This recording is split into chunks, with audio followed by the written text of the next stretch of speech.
பன்முக தன்மை யுனானி மருத்துவர் ஹக்கீம் அஜ்மல் கான். பன்முகத் தன்மையோடு நன்மைகளை நாட்டு மக்களுக்கு நல்கிய நல்லோன் ஹக்கீம் அஜ்மல் கானின் 162வது பிறந்த நாள் 27/12/2024.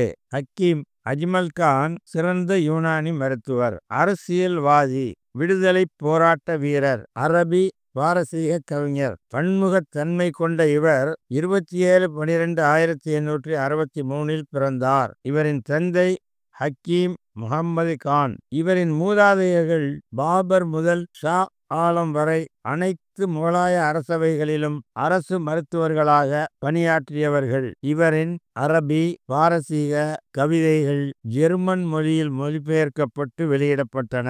அக்மலுல் அஹ்பார் என்ற பெயருடைய இவரின் குடும்ப பத்திரிகையின் ஆசிரியராக இருந்தார். அந்த பத்திரிகையில் அரிய மருத்துவ ஆய்வுக் கட்டுரைகளை எழுதினார். 1892 ராம்பூர் நவாபின் அழைப்பை ஏற்று ராம்பூர் சென்று அங்கு 9 ஆண்டுகள் பணியாற்றினார். ராம்பூர் நூல் நிலையத்தில் இருந்த 8000 கையெழுத்து பிரதிகளையும் 13,000 பழைய புத்தகங்களையும் படித்து முடித்தார். 1902 சொந்தமாக தில்லியில் மருத்துவமனை தொடங்கினார். பொதுமக்களுக்கு முக்கியத்துவம் கொடுத்து சிகிச்சை செய்தார். அவரிடம் சிகிச்சை பெற்ற அரசர்களுக்கும் நவாபுகளுக்கும் 2ஆம் இடம்தான். இந்த மருத்துவமனை வருமானத்தை 1907 தில்லியில் துவக்கிய யூனானி மருத்துவ பள்ளிக்கு வக்ஃப் செய்தார். 1909 அந்த பள்ளியில் பெண்களும் பயில வகை செய்தார். 10 லட்சம் ரூபாய் நிதி திரட்டி